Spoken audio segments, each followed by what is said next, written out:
નમસ્તે શ્રોતા મિત્રો. સરદાર પટેલ યુનિવર્સિટીના સોશિયલ મીડિયા આઉટરીચ ઇનિશિયેટિવમાં કોવિડ અંગેની જાગૃતિ સમાજમાં વધારવા માટેના કાર્યક્રમ અંતર્ગત આજે હું ડૉક્ટર ભાવેન્દ્ર વૈષ્ણવ અને મારી સાથે ડૉક્ટર મોનિકા ગુપ્તા કે જેઓ પ્રોફેસર ઇન પેથોલોજી અને assistant dean in clinical excellence at Pramod Swami medical college છે, મ્યુકોર માઇકોસિસ અંગે કેટલીક વાત કરીશું. મિત્રો, કોરોના મહામારીને તો એક વર્ષ કરતાં પણ વધારે સમય થયો. એનું એક વેવ આવ્યું, બીજું વેવ આવ્યું, અને હવે આપણે કોરોનાની પછીની ઇફેક્ટ એને આપણે હેન્ડલ કરવા. We are grappling with post corona effects. Corona જેને મટી જાય તેવા વ્યક્તિઓને કેટલી પ્રકારની તકલીફ થતી હોય છે, ફિઝિકલ, સાયકોલોજીકલ, લંગ્સની, લોહી ક્લોટ થવાની. પણ જે હમણાં છેલ્લા થોડા વખતથી આપણે જાણી રહ્યા છીએ, મ્યુકોરમાઇકોસિસનું એક ફંગલ ઇન્ફેક્શન છે કે જે ચિંતાજનક ડેવલપમેન્ટ છે, અને આખા દેશમાં અને દેશ વિદેશમાં તેના અંગેની ચર્ચાઓ ચાલી રહી છે. એટલે સામાન્ય જનતાને આ બાબત વિશે સાચી માહિતી આપવી, એમને શું સાવચેતી રાખવી, શું બાબતથી ખોટી રીતે ગભરાવવું નહીં, બિકોઝ નોલેજ ઇઝ પાવર. એ બાબત માટે વાત કરવા માટે અમે આજે આપની સાથે આ કાર્યક્રમમાં જોડાયા છીએ. અમે જાણીએ છીએ કે આ સોશિયલ મીડિયા કોરોના અંગેની ઘણી બધી બાબતો વિશે ચર્ચા કરી રહી છે. એમાં આ એક ઇમ્પોર્ટન્ટ વિષય છે. તો શરૂઆતમાં હું ડૉક્ટર મોનિકાને વિનંતી કરીશ કે તેઓ મ્યુકોરમાઇકોસિસ શું છે, શેનાથી થાય, તેના અંગે આપણને માહિતી. નમસ્કાર સર, મ્યુકોરમાઇકોસિસ એક ફંગસ છે જે રાઇઝોપસ સ્પીશીઝનું એક ફંગસ છે, અને જેમાં ઘણા બધા બીજા સ્પીશીઝ હોય છે, સબસ્પીશીઝ હોય છે, જેમાં ઇટ ઇઝ નોટ નેસેસરી કે આપણે બધાને જાણવાની જરૂર છે, રાઈટ. પણ એમાં વોટ રાઇઝોપસ ઇઝ કે એવું નથી કે આ કોવિડના લીધે કંઈક નવું આવ્યું છે, right. Rhizopus or mucor was always there. It is the terminology that we use is ubiquitous, that is, it is there everywhere. અને નોર્મલી બી એના સ્પોર્સ આપણી નાકમાં મળે, રાઈટ, જઈને એટલે ત્યાં હોતા બી હોય, પણ normally we are able to deal with it. અને મ્યુકોરમાઇકોસિસ ઇઝ જનરલી જ્યારે કોવિડ નહોતું તો બી અને નથી હોતું ત્યારે બી, when do we get to see mucormycosis? We generally get to see mucormycosis in patients who are on immunosuppressive treatment, જેમ કે renal transplant ના patients હોય, કાં તો કેન્સરના પેશન્ટ્સ હોય. એવા પેશન્ટ્સમાં અમને મ્યુકોરમાઇકોસિસ જોવાનું મળે, પણ એટલું બધું વધારે જોવાનું નથી મળતું. અને અત્યારે બટ આપણે જે યાદ રાખવાની વાત છે એ છે કે ઇન જનરલ કોવિડના કેસીસ જ વધારે છે. આપણને લાગે છે મ્યુકોરમાઇકોસિસ કઈ નવી વસ્તુ છે, પણ એમ નથી. અને કોવિડ ઇટસેલ્ફ કોઝિસ ઇમ્યુનોસપ્રેશન, જેના લીધે મ્યુકોરમાઇકોસિસ વધારે થઈ રહ્યું છે આ પેશન્ટ્સમાં. પણ ઓવરઓલ જે તમને પૂછું સર, તો પ્રેવેલન્સ તમને ખ્યાલ હશે કે કેટલું છે? નહીં તો હું તમને બતાવું. બતાવો, કારણ કે નેશનલ અને સ્ટેટ અને આપણી ઇન્સ્ટિટ્યુશનના ફિગર્સ બહુ જુદા છે.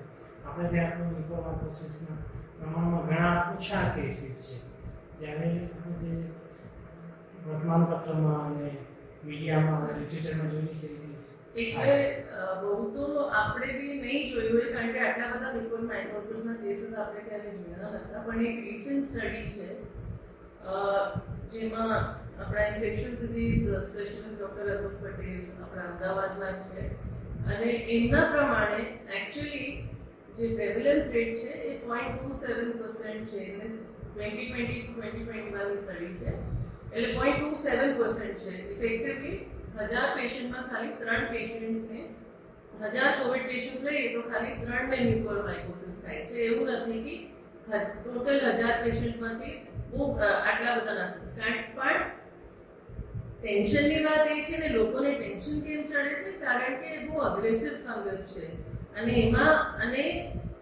જે ભાગ આપણી બોડીનું છે જેને વધારે અફેક્ટ કરે છે એ હેડ એન્ડ નેક રીજન કહેવાય રાઈટ હેડ એન્ડ નેક કાં તો લંગ્સ સ્પેશિયલી કોવિડમાં જે જોવાનું મળે છે એટલે લોકોને અને જે સર્જરી થઈ રહી છે બહુ ખરાબ સર્જરીઝ થઈ રહી છે અને એટલા માટે બી લોકોને વધારે લાગે છે અને બીમારી વસ્તુ છે એવું નથી કે નથી ભીખ ના બી લાગવી જોઈએ રાઈટ અને when are we getting to see it usually we are getting to see it around 3rd to 4th week post covid so problem એ થઈ રહ્યું છે કે લોકોને કોવિડ પહેલા લોકોને ખાલી કોવિડનું ટેન્શન હતી કોવિડ થઈ ગયું અને જેવું આપણે કહીએ કે તમે પોસ્ટ કોવિડ છો તો લોકોને એમ થાય છે કે હવે કંઈ ચિંતા કરવા જેવું નથી પણ એવું સાચું નથી we need to be very alert અને one is like sir had mention also ઘણા બધા કોમ્પ્લિકેશન છે અને એમાંથી એક મ્યુકોરમાઇકોસિસ છે સર હું તમને એક સવાલ પૂછું કે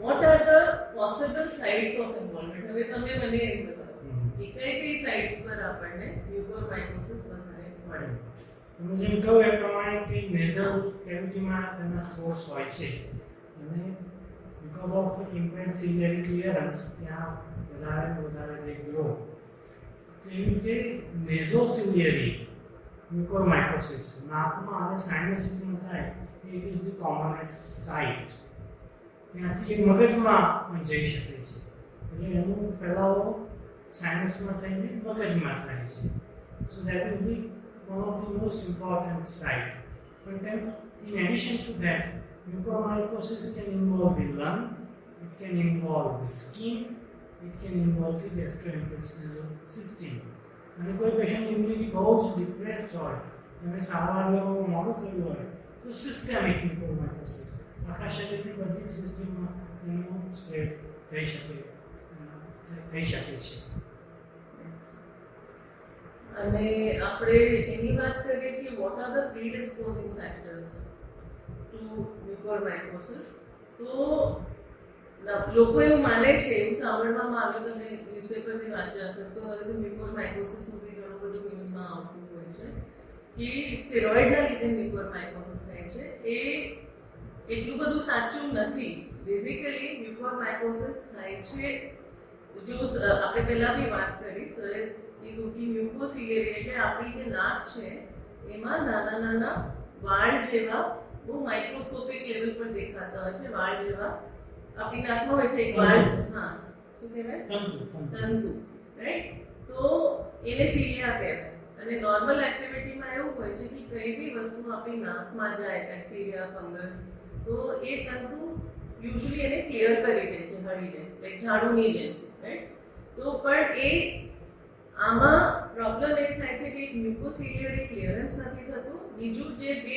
રક્તકણ છે એક ન્યુટ્રોફિલ્સ છે અને એક મેક્રોફાજસ કહેવાય છે નોર્મલી એ ફંગસને અટેક કરીને ખલાસ કરી દે પણ કોવિડમાં જે થાય છે એમાં ઇમ્યુનો ડિસરેગ્યુલેશન થઈ જાય છે એટલે ન્યુટ્રોફિલ અને મેક્રોફાજસ એનું કામ સરખી રીતના નથી કરી શકતા એના લીધે સ્પોર્સ ત્યાંથી ખસેડી નથી શકતા તો જે પેશન્ટને ખાસ કરીને ઇમ્યુનોસપ્રેશન હોય તો એની ઉપરથી જે સ્પોર્સ છે એને ખાવા માટે શુગર મળી જાય રાઈટ મોરસ મળી જાય તો ઇટ વિલ ગ્રો હવે મોરસ ક્યારે મળે જ્યારે આપણે હાઈ ડોઝ સ્ટીરોઇડ આપવું હોય તો એના લીધે શુગર લેવલ વધી જાય છે એ સિવાય પેશન્ટ ઓન ડાયાબિટિક પેશન્ટ છે પણ એ લોકોએ ટ્રીટમેન્ટ સરખી રીતના ના લીધી હોય તો થઈ શકે છે એ સિવાય પેશન્ટ્સ ઘણીવાર કોવિડની જે અસર છે જે પહેલાંથી લોકોને ડાયાબિટીસ હોય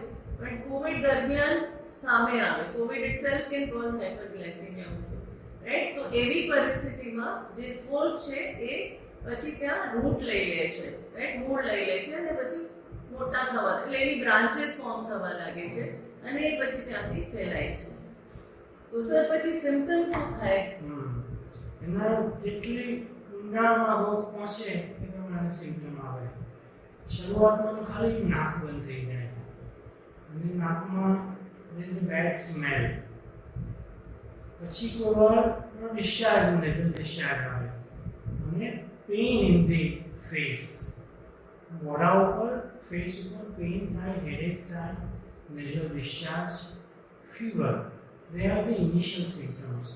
આ બીજા બધા કારણોસર પણ થઈ શકે, ઠંડી લાગવાથી થાય, એસીને કારણે થાય, સામાન્ય શરદી થઈ હોય તો પણ થાય, કોઈ પણ માણસને થાય. પણ એક જ બાજુ દુખાવો થાય, એક જ બાજુ સ્વેલિંગ થાય તો આપણે એની માટે સજાગ રહેવું જોઈએ. અને જો કોઈ વ્યક્તિને કોવિડ થયો હોય તો તે ત્યાર પછી આગળ વધતા આંખની આજુબાજુ અથવા પેરીઓર્બિટલ રિજનમાં સ્વેલિંગ આવે અને જો મગજમાં ફેલાય તો તાવ અને માથાનો દુખાવો, ઉલટી, કન્વલ્ઝન, ઓલ્ટર્ડ કોન્શિયસનેસ વગેરે સિમ્પટમ થાય. જો મ્યુકોરમાઇકોસિસ લંગમાં થાય તો શ્વાસ લેવામાં તકલીફ પડે, એટલે કે બ્રેથલેસનેસ, ઓક્સિજન લેવલ ઘટી જાય અને તપાસવામાં પણ આપણને ચેસ્ટમાં ઇન્ફેક્શન થઈ આવે. If it goes to gastrointestinal system, then there can be diarrhea, vomiting, severe abdominal pain, and different symptoms થાય. પણ જેમ વાત કરી તેમ શરૂઆતના દિવસોમાં મ્યુકોરમાઇકોસિસના દર્દીને જે ચિહ્નો આવે તે બીજા કોઈ પણ સામાન્ય બીમારી જેવા હોય છે. પણ ત્યારે દર્દી એમ જોયું કે તેને કોવિડ થયો હતો, તેને ડાયાબિટીસ છે, તેનો ડાયાબિટીસ પૂરેપૂરો કંટ્રોલમાં છે, કોવિડ માટે તેને સ્ટીરોઇડ લીધા હતા અથવા તેને ટોસિલિઝુમેબ આપવામાં આવી હતી. જો આ પાંચમાંથી કંઈ પણ વસ્તુ હોય અને મોઢા ઉપર દુખાવો, નાક બંધ થઈ જવું, મોઢા ઉપર સ્વેલિંગ, હેડેક આવા ચિહ્નો થાય તો એમ સસ્પિશનનું લેવલ હાઈ હોવું જોઈએ અને he should gate further investigation. એટલે ઇન્વેસ્ટિગેશન્સમાં એનું નેઝલ સ્વાબ લઈને મ્યુકોરમાઇસિસ ફંગસની તપાસ કરવી અથવા તો MRI અથવા સીટી, કોન્ટ્રાસ્ટ સીટી સ્કેન કરવો. આના પરથી આપણને ખ્યાલ આવે કે એમાં મ્યુકોરમાઇકોસિસનું ઇન્ફેક્શન છે કે નહીં. પણ ધી પોઈન્ટ ઇઝ ધેટ પહેલાં તો કોણ દર્દી કોણ અને પછી કેવું ઇન્ફેક્શન, કેવા ચિહ્નો અને એના પછી કેવી તપાસ, આ ત્રણેય વસ્તુને આપણે એક સાથે જોવી જોઈએ. કોઈ દર્દીને ખાલી ઘેર રહીને દવા લીધી હોય કોવિડની, હોસ્પિટલમાં આવવાની જરૂર જ ના હોય, હોમ ક્વોરન્ટાઇનથી મટી ગયું હોય, એની ડાયાબિટીસ ના હોય તો એને મ્યુકોરમાઇકોસિસનો ભય રાખવાની જરૂર નથી. જો દર્દીને હોસ્પિટલમાં દાખલ થવાની જરૂર હોય અને ડાયાબિટીસ ના હોય, સ્ટીરોઇડ ન લીધા હોય તો પણ એ જરૂર નથી. પણ જો ડાયાબિટીસ હોય, સ્ટીરોઇડ લીધા હોય, બ્લડ શુગર કંટ્રોલ ના હોય, હોસ્પિટલમાં રહેવું પડ્યું હોય, આઈસીયુમાં સારવારની જરૂર પડી હોય અને આવા ચિહ્નો હોય તો ઓલબોર્ડના વિલંબ વગર તેને ડૉક્ટરને સંપર્ક કરવો જોઈએ. એટલે આ બધી વસ્તુને એના પ્રોપર કોન્ટેક્સ્ટમાં જોઈએ આપણે. આવો દર્દી હતો, આવી બીમારી હતી, આવા ચિહ્નો છે અને ત્રણેય એક સાથે આપણે સાંભળી શકીએ તો મ્યુકોરમાઇકોસિસ થવાની સંભાવના છે અને એના માટે વહેલી તકે નિદાન કરવું, વહેલી તકે સારવાર લેવી એ સૌથી સલામત ઉપાય છે. કારણ કે 2 અઠવાડિયા થઈ જાય પછી ડૉક્ટર પાસે જઈએ તો કદાચ મ્યુકોરમાઇકોસિસ તો ઓછું થઈ જાય લાંબી દવાથી, પણ એનું જે ગરમીને નુકસાન થયું છે એ જીવલેણ પણ બની શકે અને can live permanent damage also. So I think મેં જે સાંભળ્યું છે એટલે મારી મેં જે વાંચ્યું છે, જે સમજ્યું છે કે એક સિમ્પટમ એવો છે જે બહુ કોમન છે મ્યુકોરમાઇકોસિસમાં, એ છે કે માથાની આજુબાજુ એવો દુખાવો જે મટતું ના હોય. રૂટીન દવા આપણે લઈએ કોવિડ થયા પછી, રાઈટ, આપણે દવા આપણને બધાને ક્યારેક તો માથું દુખે છે અને આપણને ખબર બી હોય છે કે કેવી રીતના મટે છે. આપણે દવાઓ બી લેતા હોઈએ, અમુક વાર સૂઈને બી મટી જાય છે. પોતાને આપણને આપણું પોતાનું કોન્સ્ટિટ્યુશન ખ્યાલ હોય કે આ હેડેક કેવી રીતના મટી જશે, પણ એવો દુખાવ જે મટતો નથી અને એ એક ઇન્ડિકેશન છે કે કંઈ મ્યુકોરમાઇકોસિસ ના હોય, એ એલર્ટ કરવું જોઈએ, રાઈટ. એવો હેડેક, એ સિવાય તો અને સ્કિનમાં કંઈ રીતના બ્લેક કલરનું ડિસ્કલરેશન હોય, દાંત છૂટું પડતું હોય કે દાંતમાં અહીંયા જોઝમાં દુખતું હોય, રાઈટ, ઉપરથી અને કોઈને લાગે કે આમ ડીકે છે પણ બ્લેક ડિસ્કલરેશન છે, કારણ કે ફંગસ છે ને કાળા કલરનું દેખાય છે, રાઈટ? સ્કિનમાં બ્લેકિશ ડિસ્કલરેશન, પછી આઈઝના સરે કીધું કે બે દેખાય કે દેખાય જ નહીં, કે આંખ ખુલે નહીં, એ બધા જ ઇન્ડિકેટ કરે છે. પણ એક હેડેક કે પેન કોઈ જાતનું બી અને સિંગલ સાઇડનું પેન કે જમજમાટી જેવું ઉપર થાય, એ બધા સિમ્પટમ્સ છે. એ ખાલી બીજી વારનું એટલે કહું છું કે લોકોને સમજ પડે, કારણ કે આપણે પેશન્ટ સુધી કયા સિમ્પટમ્સ છે જેમને એલર્ટ કરીએ, થોડુંક વધારે કહીએ તો કદાચ એનો ઇમ્પેક્ટ રહે. અને બીજું જે ડાયગ્નોસિસ છે, ઘણા લોકોને લાગે છે કે સીટી સ્કેનથી ડાયગ્નોસિસ થઈ જાય, એવું સાચું નથી.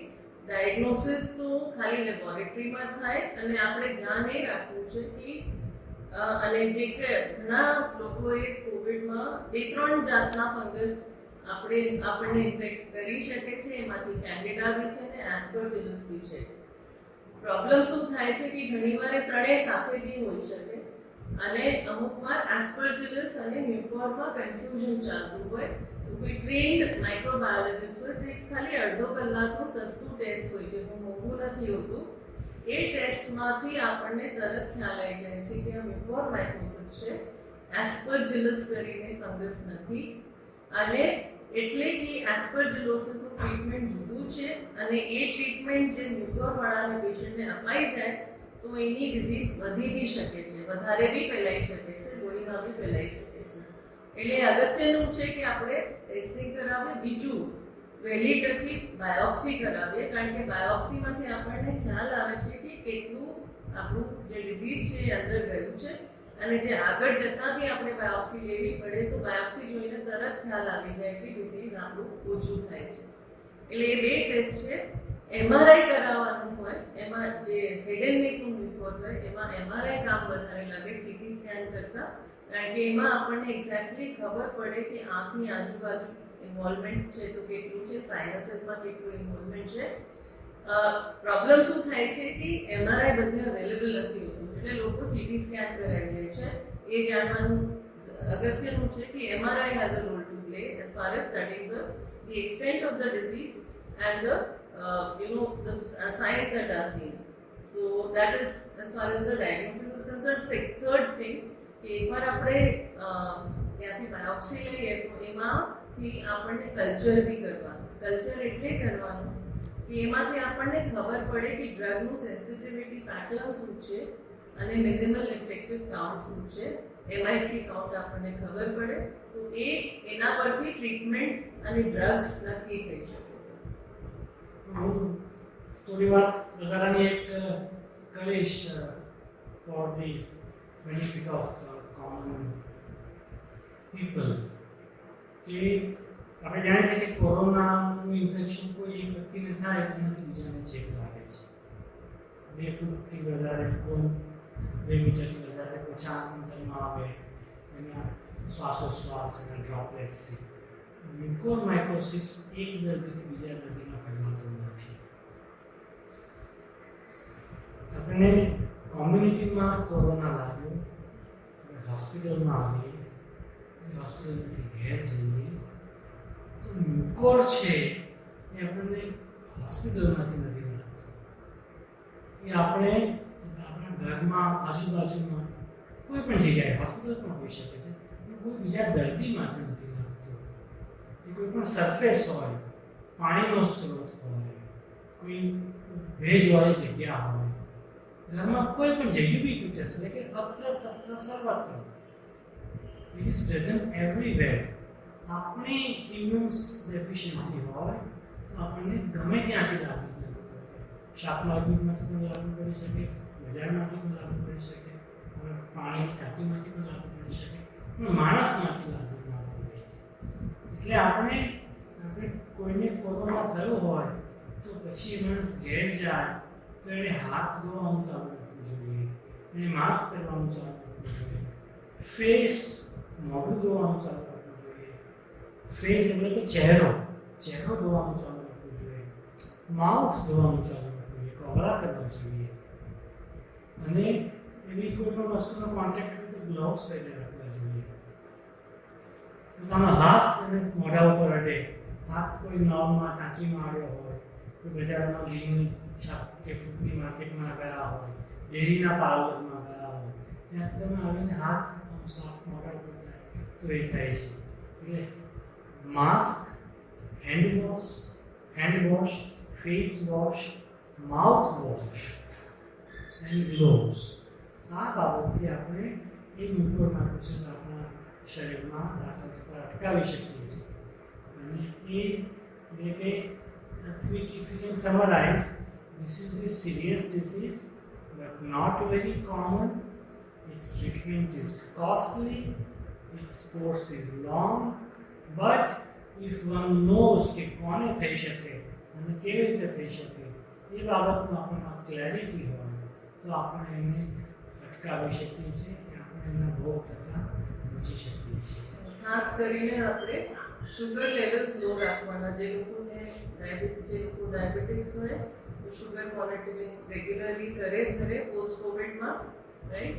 અને જે એક કાળજી રાખવાની કે જે આપણને ડિસ્ચાર્જ મળ્યું હોય ત્યારે સ્ટીરોઇડ ચાલુ હોય તો એની ડોઝેજ ઓછું કરતા જવાનું છે, રાઈટ. આ બે વસ્તુ ખાસ કરીને યાદ રાખવાની. પણ અને સતર્ક રહેવાનું. બેઝિક હાઇજીન કે આપણે રાખ્યું તો એનાથી ઘણું ફેર પડે છે. But it should be treated as, don't take it lightly. એક વખત તમને ખબર પડે કે મ્યુકોર છે, કારણ કે અર્લી સ્ટેજમાં ડિઝીઝ કંટ્રોલ થઈ શકે છે પણ આગળ જતાં પછી બહુ ખરાબ થઈ જાય છે અને એમાં મોર્ટાલિટી તો છે એવું નથી. અને બીજું બી કંઈ નહીં તો એટલીસ્ટ બહુ ખરાબ જે ડિસ્ફિગરિંગ સર્જરીઝ થતી હોય છે. અને એ બધું અવોઇડ કરવા માટે basic thing is that we stay alert and ensure that R sugar is controlled. એક છેલ્લે પોઈન્ટ કહ્યું કે સ્ટીરોઇડની જરૂર દાખલ થયેલા દર્દીનું ઓક્સિજન લેવલ ઓછું થાય ત્યારે જ છે. એટલે આ પરિસ્થિતિ સિવાય બીજી કોઈ પણ પરિસ્થિતિ માટે, કોઈ પણ કારણ માટે, તાવ મટાડવા માટે, હજી તાવ આવે છે ઉતર્યો નથી, ખાંસી છે, તો સ્ટીરોઇડનો ઉપયોગ કરવો. એનો મતલબ કે you are potentially opening a window for mucormycosis to develop. એટલે જેને દાખલ થવાની જરૂર નથી એને સ્ટીરોઇડની પણ જરૂર નથી, જેને ઓક્સિજનની જરૂર નથી એને સ્ટીરોઇડની જરૂર નથી. તો કોઈ જાગૃત નાગરિકે કહેવું જોઈએ કે મને ખરેખર સ્ટીરોઇડની જરૂર છે કે નહીં. જો જરૂર ના હોય તો ના આપશો. જાગૃત નાગરિકે પોતાનું લક્ષ્યની તપાસ કરવી જોઈએ અને જે મેજર્સ વિશે અને પોતાની ઇમ્યુનિટી વધારવા માટે એક સાત્વિક ભોજન અને પૌષ્ટિક ભોજન લેવું જોઈએ. ઘણા બધા દર્દીઓને ઘરે ગયા પછી ખાવાની ઈચ્છા નથી રહેતી. એ આપણે કઈ બી રીતે આપણી જે પોષણ છે એને સરખી રીતના દવાની જેમ સમજીને એક નેસેસરી આપણે લેવાનું છે. જે ટ્રેડિશનલ વે ઓફ ઇટિંગ છે, we should stick to that. That is the healthiest of all things. Yes. Thank you. Thank you.